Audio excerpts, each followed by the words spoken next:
सुप्रभात मंडळी. आपण वाचत आहोत साने गुरुजी यांनी लिहिलेलं श्यामची आई हे पुस्तक. कालच्या पुढे सुरू करते. रात्र 5वी. मथुरी. श्यामची प्रकृती जरा बरी नव्हती. राम म्हणाला, आज गोष्ट नाही सांगितलीस तरी चालेल, तू पडून राहा. अरे, आईची आठवण म्हणजे सकल दुःख हारी मलम आहे. भक्ताला देवाचे स्मरण होताच त्याचं दुःख हरपतं. तसेच आईचे स्मरण होताच माझं. आज आईची एक सुंदर आठवण आली आहे. बसा सारे, असे म्हणून श्यामने सुरुवात केली. मित्रांनो, मनुष्य गरीब असला, बाहेर दरिद्री असला तरी मनाने त्याने श्रीमंत असावे. जगातील पुष्कळशी दुःख हृदयातील दारिद्र्यामुळे उत्पन्न झाली आहे. हिंदुस्थानची बाहेरची श्रीमंती सारे जग नेवो, परंतु भारतीय हृदयातील थोर आणि अतूट संपत्ती कोणी न नेवो म्हणजे झालं. आमच्या घरी मथुरी म्हणून एक कांडपिण होती. कोकणात घरोघर वाहीन पुरलेले असते. घरी भात असते, ते भात कांडून दळून आणावे लागते. हे काम करण्यास येणाऱ्या बायकांना कांडपिणी म्हणतात. घरोघरच्या कांडपिणी ठरलेल्या असतात आणि वंश परंपरा कांडपाचे काम करावयास येतात. जणू वतन असते. आमच्याकडे मथुरी, गजरी, लक्ष्मी अशा 2-3 कांडपिणी होत्या. मथुरीचा मुलगा शिवराम हा आमच्याकडे काम करावयास होता. तो लहान होता, 10-12 वर्षांचा असेल. मथुरी उन्हाळ्याच्या दिवसात आम्हास पिकलेली करवंदे, अळू वगैरे आणून द्यावयाची. पिकलेली काळी भोर करवंद म्हणजे गरीब कोकणातील द्राक्षच ती. अळूसुद्धा गोड फळ आहे. त्याचा रंग तपकिरी असतो. आत जाड बिया असतात. मथुरीच्या घरीच अळवाचे झाड होते व त्यावरचे अळू फार गोड असत. गरीब माणसे नेहमी कृतज्ञ असतात.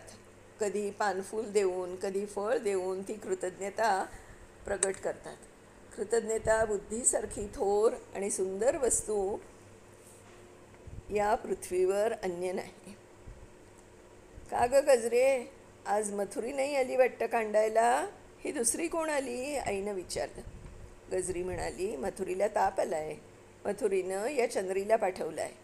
आपणास कामावर जाता न आलं तर दुसऱ्या कोणाला तरी ते करावयास पाठवून ते काम अडून न देणे ही कर्तव्यबुद्धी त्या गरीब मोलकरणीतही होती. बराच आला आहे का ग ताप? आईनं विचारलं. इतक्यात मथुरीचा मुलगा शिवराम आला आणि म्हणाला, श्यामची आई, माझ्या आईला आला आहे ताप.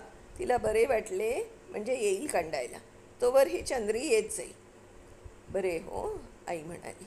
शिवराम काम करण्यास निघून गेला. कांडपिणीने भात मोजून घेतले. आई कांडण घालून धुणी घेऊन विहिरीवर गेली. दुपारी 12-1 वाजता आमची घरातली जेवणं झाली. शिवराम घरी जातो म्हणून सांगायला आला. गुरांना पाणी घातलंस का? शेण वगैरे त्यांचं ओढून ठेवलंस ना?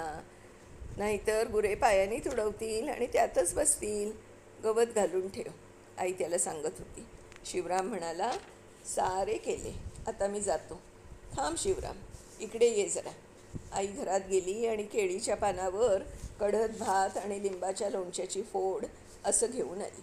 एका लहानच्या गंजात तिनं ताक दिलं. शिवराम, हे तुझ्या आईला दे हो, म्हणावं लवकर बरी हो. असं म्हणून त्याला ते सारं देऊन आई घरात गेली. शिवरामाने पानासकट तो भात आपल्या रुमालात बांधून घेतला आणि हातात गंज घेऊन तो घरी गेला. 3 संध्या झाल्या. आमची शाळा सुटली होती. परवचा म्हणत होतो आम्ही. गजरे, ती समई कोंड्याला पुसून नीट लख्ख करून ठेव, आईनं सांगितलं. आमच्या घरात रात्री देवाजवळ नंदादीप असे. कांडणाच्या दिवशी समई पुसाव्याची असा रिवाज असे. भाताच्या कोंड्याला पुसल्याने समई स्वच्छ होते. गजरी समई पुसू लागली. आई कांडण मोजून घेऊ लागली. कांडपिणीस कण्या, धापट वगैरे देण्यात आलं. धापट म्हणजे तांदूळ सडताना जो बारीक कोंडा पडतो तो. कांडपिणी निघून गेल्या. शिवरामाने झाडांना पाणी घातलं. गुरांची दूधं काढली. आईने गाईचं दूध काढलं. शिवराम घरी जावयास निघाला. सायंकाळी आईने मला गवती चहा आणून ठेवण्यास सांगितलं होतं. तुळशीत आलं पुरलेलं होतं. त्यातील आले उकरून काढले. आई शिवरामाला म्हणाली, शिवराम, हा गवती चहा घेऊन जा. हा आल्याचा तुकडा घे. घरी काढा कर, त्यात 4 धने आणि पिंपळाचे पान टाक आणि कढत कढत आईला दे. मग पांघरून घाला, म्हणजे घाम येईल आणि मोकळी होईल. थांब हो, 2 खडीसाखरेचे खडे पण देते. असं म्हणून आई घरात गेली आणि खडीसाखर घेऊन आली. शिवराम सारं घेऊन निघाला. मथुरेने शिवरामला विचारले, शिवरामा, हे कोणी दिलं? शिवराम म्हणाला, श्यामच्या आईनं. मथुरी म्हणाली, देव माणूस आहे माऊली, साऱ्यांची काळजी आहे तिला. मथुरीने रात्री तो गवती चहा घेतला तरी तिला घाम आला नाही, तिचा ताप निघाला नाही. सकाळी शिवराम पुन्हा कामावर आला. शिवराम, तुझ्या आईचं कसं आहे? आईनं विचारलं. कपाळ लई दुखतं, सारखं ठणकतं. अक्षी कपाळाला हात लावून बसली आहे. रात्री झोप नाही, त्यानं सांगितलं. बरं, आज दुपारी जाशील तेव्हा सुंठ आणि सांबर शिंग देईन. ते उगाळून तिच्या कपाळास चांगला लेप द्या, म्हणजे बरं वाटेल, आई म्हणाली. जो तो आपल्या कामात दंग झाला. शिवराम गोठा झाडू लागला, शेणाच्या गोवऱ्या घालू लागला. आई भाजी वगैरे चिरू लागली. 2 प्रहर झाले. शिवराम आदल्या दिवसाप्रमाणे आंब्या एवढा भात, लोणच्याची फोड घेऊन निघाला. सुंठ आणि सांबर शिंग आईने त्याच्याजवळ दिले. सांबराचे शिंग औषधी असते असे म्हणतात. सुंठ, वेखंड, सांबर शिंग यांचा ओढा कपाळाला दिला तर डोकं दुखणं राहतं. इतरही कोठे दुखत असेल तर याचा लेप देतात. काही दिवसांनी मथुरी बरी झाली. ती फारच खंगली होती, अशक्त झाली होती, परंतु ती कामावर येऊ लागली. 15-20 दिवस ती कामावर आली नव्हती. ती कांडावयाला आलेली पाहून आई म्हणाली, मथुरे, किती गं वाळलीस तू? कांडण होईल का तुझ्याकडून? मथुरी म्हणाली, बसत उठत करू कांडण. इतके दिवस अंथरुणावर पडून राहिले, पुरे आता. हेंटी फिरती आता झाली आहे, 4 दिवसांनी होईन धडधाकट. आई, तुमची माया असली म्हणजे काय उणं आहे आम्हाला? आई म्हणाली, अगं सारी देवाची कृपा, आम्ही किती एकमेकांना पुरणार. बरं, पण मुलांचा भात झाला आहे, तूही 4 घास खा त्यांच्याबरोबर, म्हणजे कांडायला जरा शक्ती येईल. दुपारी आज येथेच जेव पोटभर, ऐकलंस ना? त्या दिवशी आमच्याबरोबर मथुरीही सकाळचं जेवली. मथुरीच्या तोंडावर त्यावेळेस केवढी कृतज्ञता होती. ती मथुरी आता म्हातारी झाली आहे. मी एखाद्या वेळेस कोकणात गेलो तर मथुरीला भेटावायला जातो. तिच्या तोंडावर सुरकुत्या पडल्या आहेत, तरीही एक प्रकारची प्रसन्नता आणि वत्सलता तिच्या तोंडावर दिसते. मी जाऊन पाया पडतो तर ती म्हणते, अरे हे काय श्याम? तिला माझ्या आईची आठवण येते आणि ती म्हणते, श्याम, तुझी आई असती तर तुला असा सडाफटिंग न राहू देती. तुला लगीन करायला लावलं असतं तिनं. मेली बिचारी लवकर. साऱ्यांवर तिचा लोभ होता हो. अशी प्रेमळ आणि दयाळू आई मला मिळाली होती. रात्र 6वी. थोर अश्रू. लहानपणापासून 2 वेळा स्नान करण्याची मला सवय लागली आहे. श्यामने सुरुवात केली. संध्याकाळी मी खेळावयास जात असे. छप्पो पाणी, लंगडी, धावणे, लपंडाव, लक्ष्मीबाई ताक दे, डेरा फुटला मडके दे, असे नाना प्रकारचे खेळ आम्ही खेळत असो. खेळ खेळून आलो म्हणजे मी आंघोळ करीत असे. आई मला पाणी तापवून ठेवीत असे. आई घंगाळात पाणी आणून देई आणि माझं अंग चोळून वगैरे देई. 2 वेळा स्नान करण्याची पद्धत फार चांगली. रात्री निजण्याच्या आधी आंघोळ झालेली असली तर शरीर स्वच्छ, निर्मळ आणि हलकं वाटतं. निजावयाच्या आधी आपण प्रार्थना म्हणतो, हे मनाचे स्नान. शरीर आणि मन स्वच्छ असले म्हणजे झोप कशी गाढ येते. एके दिवशी मी नेहमीप्रमाणे खेळून घरी आलो. सदरा काढला, शेंडीला तेलाचं बोट लावलं आणि धोंडीवर जाऊन बसलो. आंघोळीची एक मोठी धोंड होती. आंघोळीचं पाणी तोंडलीच्या वेलाच जात होतं. संध्याकाळची आंघोळ, तिला फारसं पाणी लागत नसे. आईने खसा अंग चोळून दिलं.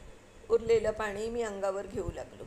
पाणी संपलं आणि मी हाका मारू लागलो, आई अंगपूस माझे, पाणी सारं संपलं, थंडी लागते मला, लवकर अंगपूस. मी ओरडू लागलो.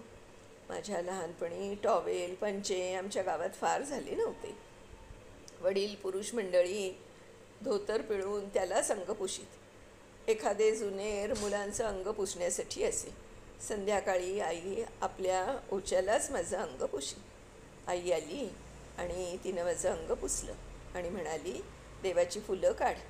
मी म्हटले, माझे तळवे ओले आहेत, त्यांना माती लागेल. माझे खालचे तळवे पुस. तळवे रे ओले असले म्हणून काय झालं, कशाने पुसू ते? आई म्हणाली, तुझे ओझे धोंडीवर पसर, त्यावर मी पाय ठेवीन. पाय टिपून घेईन आणि मग उडी मारीन. मला नाही आवडत ओल्या पायाला माती लागलेली. पसर तुझा ओझा, मी हट्ट धरून म्हटलं. हट्टी आहेस हो श्याम अगदी. एक एक खूळ कुठून शिकून येतोस कोणास ठाऊक. हां, ठेवा पाय. आईने आपले ओझे धोंडीवर पसरले. मी माझे पाय त्यावर ठेवले, नीट टिपून घेतले आणि उडी मारली. आईचं लुगडं ओलं झालं त्याची मला पर्वा नव्हती. तिला थोडंच ते त्यावेळेस बदलता येणार होतं, परंतु मुलाच्या पायाला माती लागू नये त्याची हौस पुरवावी म्हणून तिनं आपलं लुगडं ओलं करून घेतलं. ती मुलासाठी काय करणार नाही, काय सोसणार नाही, काय देणार नाही. मी घरात गेलो आणि देवाची फुलं काढू लागलो. आई निरांजन घेऊन आली आणि म्हणाली, श्याम, पायाला घाण लागू नये म्हणून जपतोस, तसाच मनाला घाण लागू नये म्हणून जप हो. देवाला सांग शुद्ध बुद्धी दे म्हणून. कड्यांनो, किती गोड शब्द. आपली शरीरे आणि आपले कपडे यांना स्वच्छ राखण्यासाठी आपण किती धडपडतो, किती काळजी घेतो. कपडे स्वच्छ राहावे म्हणून धोबी आहेत, बूट स्वच्छ राहावे म्हणून बूटपुशे आहेत, अंगाला लावायला चंदनी साबण आहेत, शरीरास आणि कपड्यास मळ लागू नये म्हणून साऱ्यांचे प्रयत्न आहेत. परंतु मनाला स्वच्छ राखण्याबद्दल आपण किती जपतो. देवळाला रंग देतो, परंतु देवाची वास्तुपुस्तही घेत नाही. मन मळले तर रडतो का कधी? आपलं मन निर्मळ नाही म्हणून रडणारा भाग्यवान विरळाच. ते थोर अश्रू या जगात दिसत नाहीत. कपडा नाही, अन्न नाही, परीक्षा नापास झाली, कोणी मेलं तर येऊन सारे रडतात. या इतर सर्व गोष्टींसाठी अश्रूंचे हौद डोळ्याजवळ भरलेले आहेत. परंतु मी अजून शुद्ध निष्पाप होत नाही म्हणून कोणी तळमळतो का?